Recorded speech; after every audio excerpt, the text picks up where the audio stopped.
Hello all, welcome to my channel Codify with Sonal.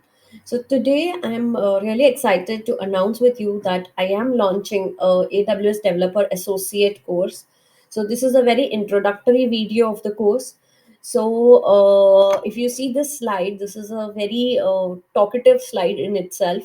So to achieve this certification to yourself, what do you need? You need to literally keep your phone aside. Okay, stop that Instagram reels. I'm not joking, guys. This is really to keep you consistent. Stop browsing your Instagram and literally work hard. And those who are professionals and they say they don't have time, you need to focus on your time and then get your certification done. Okay, so what the certification is about and how will you do it, we'll discuss in a minute by going to the AWS Developer Associate guidelines. So this is the exam AWS certification website I am on. You can schedule your exam from here. You can know what is in the exam, who should take this exam, whether it is valid for you or not, and how to prepare for the exam. Everything you'll get to know from this website. Okay, I'll put the link in the description box below. So here, first of all, this particular exam is about understanding the core AWS services, how you can use your basic AWS architecture, like somebody who has a love for developing applications, and for them, this is the certification. Okay, so this is an first of all an associate level certificate. Okay, it is a great starting point. Okay, if anybody is already a solution architect like me, so even they can do it. And if you want to start with developer first and then go for solution, that is also fine. Okay, so you should at least have one high level programming language. So one high level as in Java or Python, anything, whatever you feel comfortable with, or C++, any language. If you want to learn about Java, I have a Java series on my channel. Please check it out. So experience in AWS technology that we will gain from here. You should have some like at least you should know what is AWS, what are its benefits.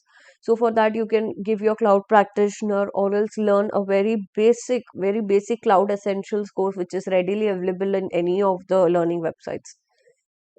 So strong on-premises IT experience. Okay, you might have worked in IT department. Okay, and what you learn from this exam is, as I said, the core services, how you can use AWS architecture best practices, how can, like, basically how much you learn through developing things, right? What is the architecture of your project, and how do you deploy your project, how do you debug things? Okay, and moreover, this is moreover serverless side, how will you do it? So all these things, APIs, CLIs, SDKs.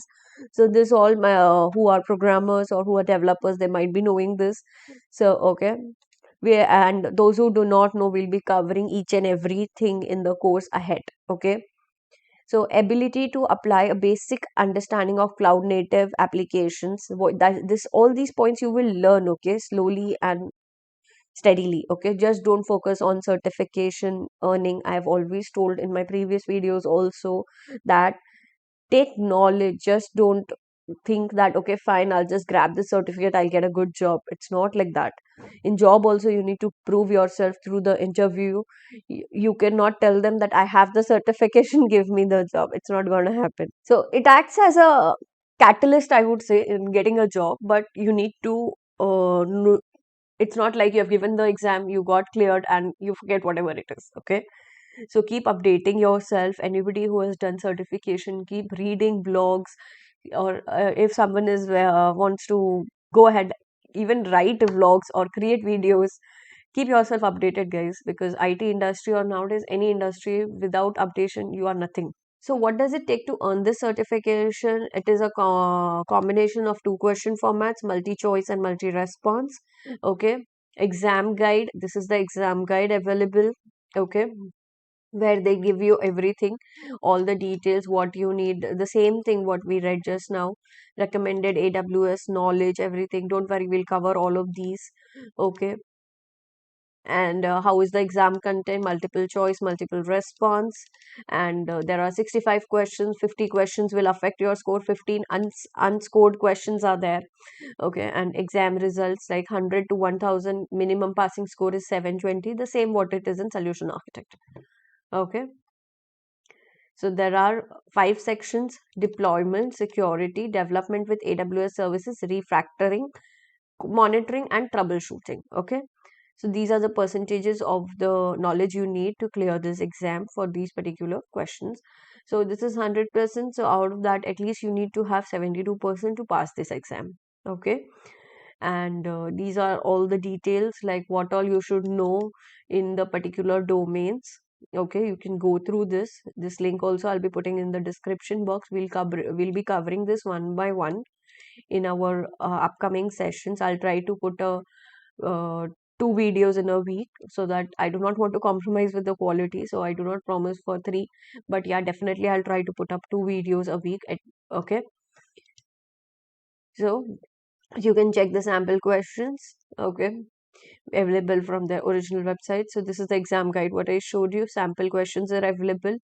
Then official practice question set, this will be doing once we are about to, we have completed the course. That time we'll be doing. Exam readiness is a good one. So this is your available digital training, or if you want to register for a webinar, that is also available. So what you with AWS skill builder also you can learn. Okay, then you have AWS training for developers. You can, like, this is a digital training. If you finish all of these and then you try to read the white papers as well, FAQs as well. So all these things we'll do one by one. We'll be covering each and everything, guys. So let's go ahead and start the course. And okay, and one more thing about this is that the exam is changing, as in the version is going to change by 28th February. Okay, so the last day to take the current version is 27th. Anyhow, we'll prepare for both, so not a problem. And I see before 27th, I guess the course won't be able to finish because it's a long, huge course. So I'll be putting up videos. So maybe you can plan for the other one ahead. Okay, or else by that time, if you want to study through skill builder or somewhere else, go ahead and do that. Okay, so that's it for today. We'll start the course really very soon. Maybe in another next 2 days you will have the first video of the course. Okay, so if you have any questions regarding the course structure and anything else, if you want to ask, please let me know in the comment box below. Let's codify with Sonal in the next video. Please like, share, and subscribe my channel. Do not forget to hit the bell icon to get a notification of the updated video. Thank you.